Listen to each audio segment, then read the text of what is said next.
मेरे प्यारे विद्यार्थियों, आपका हमारे YouTube channel SP classes by कौन सर में स्वागत है। तो आज हम आपको बताने वाले हैं डाई एथिल ईथर बनाने की प्रयोगशाला विधि, जो आपकी परीक्षा में कई बार पूछा गया है और आप इसको वाइवा के रूप में भी आप तैयार कर सकते हैं। जो एग्जाम वगैरह 30 नंबर का जो आपका प्रैक्टिकल होता है उसके लिए बहुत महत्वपूर्ण है। तो देखिए, सबसे पहले हम जानेंगे कि ईथर क्या है ना। तो ईथर क्या होता है कि ROR के समूह को हम क्या कहते हैं? ईथर कहते हैं। ईथर दो प्रकार से होते हैं, एक होता है हमारा सममित ईथर और एक होता है हमारा असममित ईथर ना। तो आज हमको आपको जानना है कि डाई एथिल ईथर बनाने की प्रयोगशाला विधि ना। अब देखिए, डाई एथिल ईथर बनाने के लिए सबसे पहले आपको एथिल अल्कोहल लेना पड़ेगा ना। क्या लेना पड़ेगा? Ethyl alcohol. देखिए, सबसे पहले आप जानते हैं ये हमारा क्या है कि एक हमारा गोल पेनी का फ्लास्क है और ये हमारा बर्नर है जिसकी सहायता से हम किसी भी चीज को गर्म करते हैं। ठीक, फिर देखिए ये हमारा संघनित्र है, ये देखिए कंडेंसर लगा हुआ है और इसमें क्या है, ग्राही में जल उपस्थित है। ठीक, फिर इसकी सहायता से देखिए यहाँ पर एक बर्तन है जिसमें पहले से ईथर यहाँ हमारा उपस्थित है ना। इसकी प्रयोगशाला विधि कैसे देखिए, सबसे पहले इसको बनाने के लिए आपको एथिल अल्कोहल लेना पड़ता है और शांत सल्फ्यूरिक अम्ल का मिश्रण लेना पड़ता है ना। तो देखिए, एथिल अल्कोहल में ले लिया, शांत सल्फ्यूरिक अम्ल ले लिया। ठीक, अब इसको हम क्या करेंगे कि 110 डिग्री सेंटीग्रेड ताप पे गर्म करेंगे। जब इसको हम गर्म करेंगे, देखिए तो हमारा जल बनता है, दूसरा हमारा C2H5HSO4 यानी एथिल हाइड्रोजन सल्फेट बनता है। अब हम एथिल हाइड्रोजन सल्फेट की अभिक्रिया पुनः एथिल अल्कोहल के साथ करा देंगे ना। जब एथिल हाइड्रोजन सल्फेट की अभिक्रिया हम पुनः एथिल अल्कोहल के साथ कराएंगे तो निर्माण किसका होगा? डाई एथिल ईथर और साथ में शांत सल्फ्यूरिक अम्ल का ना।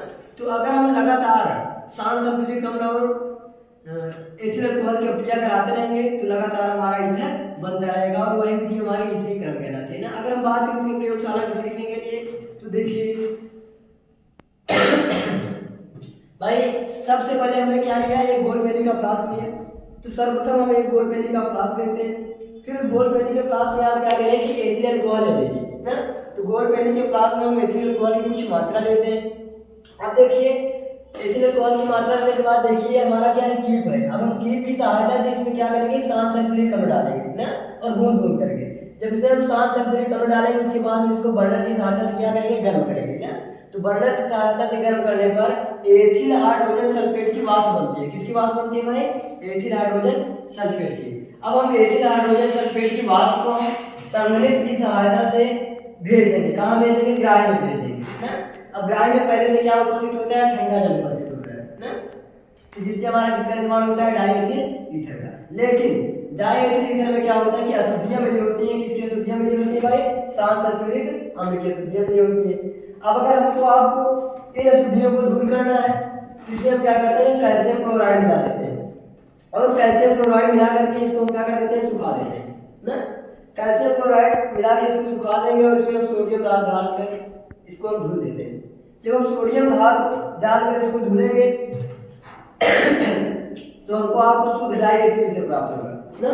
अब आपसे एग्जामिनर ये पूछ सकता है कि एथिल अल्कोहल की अभिक्रिया को इसके साथ कराएंगे तो हमारा डाई एथिल ईथर बनता है। तो भाई एथिल अल्कोहल की अभिक्रिया आप जब शांत सल्फ्यूरिक अम्ल के साथ करा देंगे तो आपका डाई एथिल ईथर बनता है ना। भाई इसको बनाने के लिए कितने ताप पर गर्म करना चाहिए? 110 डिग्री सेंटीग्रेड ताप पर गर्म करना चाहिए। एक क्वेश्चन ये भी बन सकता है कि इसमें किसकी अशुद्धियां मिली होती हैं? शांत सल्फ्यूरिक अम्ल की अशुद्धियां मिली होती है ना।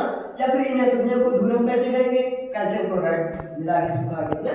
इसको आप इस तरीके से लिख सकते हैं कि सर्वप्रथम एक गोल पेनी के फ्लास्क में एथिल अल्कोहल लेते हैं, फिर कीप की सहायता से शांत सल्फ्यूरिक अम्ल को बूंद बूंद करके मिलाते हैं। ठीक, फिर इसे बर्नर की सहायता से 110 डिग्री सेंटीग्रेड ताप पर गर्म करते हैं। तब एथिल हाइड्रोजन सल्फेट की वाष्प बनती है। अब उसी वाष्प को हम संघनित्र की सहायता से ग्राही में भेज देते हैं। जब ग्राही में भेज देते हैं और ग्राही में पहले से क्या उपस्थित होता है? ठंडा जल उपस्थित होता है ना। फिर इसमें शांत सल्फ्यूरिक अम्ल की कुछ न कुछ अशुद्धियां मिली होती हैं। फिर इन अशुद्धियों को दूर करने के लिए कैल्शियम क्लोराइड डालकर इसको क्या कर देते हैं? सुखा देते हैं। सुखा लेने के बाद इसमें हम सोडियम डालकर इसको धुल देते हैं जिससे हमारा शुद्ध डाई एथिल ईथर बनता है। अगर हम बात करें इसके भौतिक गुण की, देखिए भौतिक गुण में क्या होता है कि जल में विलय होता है। जो ईथर होता है वह जल में कैसे होता है? विलय होता है ना। दूसरा चीज जो इसका क्वथनांक होता है वह एथिल अल्कोहल की अपेक्षा कम होता है, अर्थात इसका क्वथनांक एथिल अल्कोहल से कम होता है। अगर हम बात करें तीसरी, यह एक ज्वलनशील होता है, ज्वलनशील जो है ना। अगर हम बात करें रासायनिक गुण की, तो अगर हम इसका जलपटन कराएंगे, डाई एथिल ईथर का अगर आप जलपटन कराएंगे, लेकिन कब, शांत सल्फ्यूरिक अम्ल की उपस्थिति में, तो किसका निर्माण होता है, एथिल अल्कोहल होता है। देखिए हमने क्या लिया, डाई एथिल ईथर लिया, साथ में जल दिया, H2SO4 किसका कार्य कर रहा है, उल्फेरा का कार्य कर रहा है ना, तो किसका निर्माण हो गया, 2C3H5 OH यानी एथिल अल्कोहल हो गया।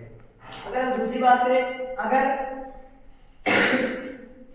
हाइड्रो आयोडाइड से अगर इसकी हम क्रिया करेंगे ना, तो एथिल आयोडाइड होता है, किसका निर्माण होता है, एथिल आयोडाइड। देखिए हमने फिर से वही कि डाई एथिल ईथर लिया, फिर हाइड्रो आयोडाइड लिया, तो जब हमने इसकी अपने के साथ कराई, देखिए हमारा बन गया एथिल आयोडाइड और साथ में किसका निर्माण होगा, जल।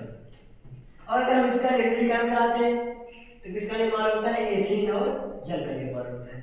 अगर हम बात करें इसके उपयोग की, तो इसका उपयोग किया जाता है पेट्रोल के स्थान पर ना, या फिर जल प्रतिशत के रूप में, या फिर बेहोशी के रूप में, शल्य चिकित्सक के रूप में, ठीक, इसका उपयोग होता है। इस तरीके से अगर आप इतना पूरा कंप्लीट कर लेते हैं तो आपका 5 नंबर पूरा हो जाएगा ना।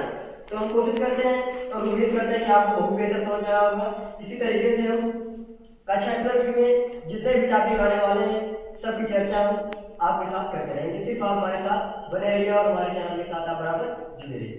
धन्यवाद।